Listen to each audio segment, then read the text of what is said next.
శ్రీ గురుభ్యో నమః. అందరికీ నమస్కారం. తెలుగు హోమియోపతి గురుకులానికి స్వాగతం. సరే, ఒకేలాంటి లక్షణాలు కనిపిస్తున్నాయి, రెండు మందులు మనసులో మెదులుతున్నాయి. మరి ఏది సరైనది? ఈ కీలకమైన ప్రశ్నకు సమాధానమే ఆచరణాత్మక భేదం. దాని గురించే ఈరోజు మనం తెలుసుకోబోతున్నాం. పోయినసారి మనం ఒక కేసులో సరైన మందును ఎంచుకోవడానికి ఫస్ట్ స్టెప్ అయిన టోటాలిటీ ఆఫ్ సిమ్టమ్స్ ఎలా తయారు చేయాలో చూశాం కదా. అదే మన రెమెడీ ఎంపికకు పునాది అన్నమాట. కాని ఇక్కడే అసలు చిక్కు వచ్చి పడుతుంది. మనం కష్టపడి సేకరించిన లక్షణాలన్నీ దాదాపుగా ఒకేలా ఉన్న రెండు రెమెడీలను చూపిస్తే ఏం చేయాలి? ఆ రెండింట్లో ఏది నిజమైన సిమిలిమం, అంటే పేషెంట్కి పర్ఫెక్ట్గా సరిపోయే మందు ఏది? ఇది చాలామంది ప్రాక్టీషనర్లకు ఎదురయ్యే పెద్ద సవాలు. సో ఈరోజు మనం ఈ సందిగ్ధతను ఎలా దాటాలో చూద్దాం. మొదటగా భేదసూత్రమంటే ఏంటో తెలుసుకుని, లక్షణాలకు ఎలా ప్రాధాన్యత ఇవ్వాలో అర్థం చేసుకుని కొన్ని ప్రాక్టికల్ ఉదాహరణలతో ముందుకెళ్దాం. సరే, మొదటగా ఈ భేదసూత్రం అంటే ఏమిటి? ఇది ఏదో టెక్నిక్ అనుకుంటే పొరపాటు. ఇది ఒక ఆర్ట్, ఒక కళ. ప్రాక్టికల్ డిఫరెన్సియేషన్ అంటే, సింపుల్గా చెప్పాలంటే, పైకి ఒకేలా కనిపించే రెండు రెమెడీల మధ్య ఉండే ఆ చిన్న, సూక్ష్మమైన తేడాను పట్టుకోవడమే. ఆ చిన్న తేడానే మనల్ని సరైన మందు దగ్గరకు తీసుకెళ్తుంది. ఇది మనం కొత్తగా చెప్తున్న విషయం కాదండి. సాక్షాత్తు మాస్టర్ హానీమాన్ గారే ఆర్గనాన్ ఆఫ్ మెడిసిన్లో దీని గురించి చాలా స్పష్టంగా చెప్పారు. ఒకేలాంటి లక్షణాలున్న మందుల మధ్య తేడాను గుర్తించడమనేది వైద్యుడికి ఉండాల్సిన ప్రాథమిక నైపుణ్యమన్నారు. ఎందుకంటే చాలాసార్లు మనం కేవలం పైకి కనిపించే కామన్ సిమ్టమ్స్ చూసి పొరబడతాం. కాని అసలు క్లూ రోగి వ్యక్తిత్వంలో, వాళ్ల మానసిక స్థితిలో దాగి ఉంటుంది. అందుకే మనం కొంచెం లోతుగా చూడాలి. మరి అంత లోతుగా ఎలా చూడాలి? దానికి కూడా ఒక పద్ధతి, ఒక ఫ్రేమ్వర్క్ ఉంది. అదే ఈ లక్షణాల ప్రాధాన్యత క్రమం. ఈ పద్ధతి ప్రకారం మన లక్షణాలని 3 లెవెల్స్గా చూస్తాం. అన్నింటికన్నా టాప్ ప్రయారిటీ మానసిక, భావోద్వేగ లక్షణాలకే. ఆ తర్వాతే ఫిజికల్ జనరల్స్, అంటే శరీరం మొత్తానికి సంబంధించినవి.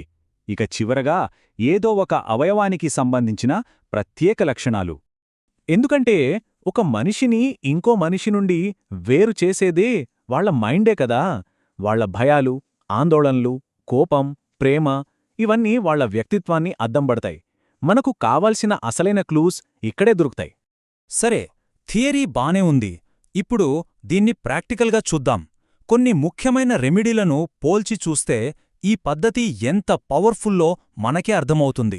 ఉదాహరణకి పల్సటిల్లా, సెపియా తీసుకోండి. రెండూ క్లినిక్లో చాలా కామన్గా చూస్తాం. కాని తేడా చూడండి. పల్సటిల్లా వ్యక్తికి ఎప్పుడూ తోడు కావాలి, ఎవరైనా ఓదారుస్తుంటే ఇష్టం. దానికి కంప్లీట్ ఆపోజిట్ సెపియా. వాళ్లు ఒంటరిగా ఉండాలనుకుంటారు, పక్కన ఎవరైనా ఉన్నా చికాగ్గా ఫీలవుతారు. చూసారా, ఈ ఒక్క మానసిక లక్షణం ఎంత పెద్ద తేడా చూపిస్తుందో. ఇప్పుడు నక్స్వామికా వర్సెస్ సల్ఫర్ చూద్దాం. నక్స్వామికా వ్యక్తి చాలా ఇరిటబుల్గా, అసహనంగా, పర్ఫెక్షనిస్ట్లా ఉంటాడు. ముఖ్యంగా అతను చలిని అస్సలు తట్టుకోలేడు. కాని సల్ఫర్ వ్యక్తి దాదాపుగా దీనికి వ్యతిరేకం. కొంచెం తాత్వికంగా, కొన్నిసార్లు నిర్లక్ష్యంగా ఉంటాడు. అన్నింటికన్నా ముఖ్యంగా సల్ఫర్ వ్యక్తికి వేడి ఎక్కువ, ఒళ్లంతా మంటలుగా ఉంటుంది. ఇక చివరిగా ఆర్సినికం ఆల్బం, ఫాస్ఫరస్. ఇద్దరికీ మరణభయం ఉంటుంది, నిజమే.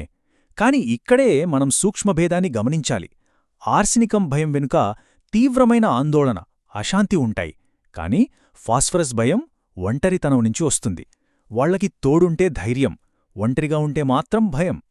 ఈ ఉదాహరణల తర్వాత మనకొక స్పష్టత వచ్చింది కదా. ఇప్పుడు ఈ ప్రాసెస్లో మనం సాధారణంగా చేసే తప్పులేంటో, వాటిని ఎలా నివారించాలో చూద్దాం. ఇది చాలా ముఖ్యం.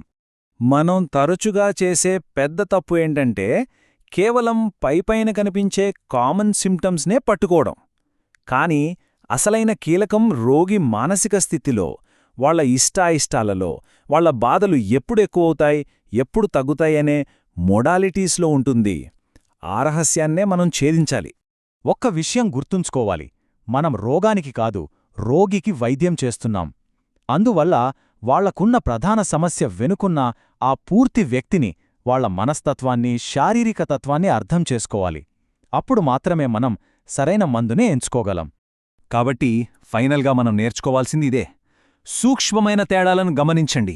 మానసిక లక్షణాలకు టాప్ ప్రయారిటీ ఇవ్వండి. అప్పుడు మనం ఖచ్చితంగా సరైన మందును ఎంచుకోగలుగుతాం. సరే, కష్టపడి సరైన మందుని ఎంచుకున్నాం, ఇచ్చాం. ఆ తర్వాతేంటి? అసలు కథ అప్పుడే మొదలవుతుంది. రోగి శరీరంలో ఎలాంటి మార్పులొస్తాయి, వాటిని మనం ఎలా అర్థం చేసుకోవాలి? ఈ ఇంట్రెస్టింగ్ ప్రశ్నలకి సమాధానాలు మన తర్వాటి విశ్లేషణ రెమెడీ రియాక్షన్లో తెలుసుకుందాం. తప్పకుండా చూడండి. జై శ్రీకృష్ణ వాసుదేవ.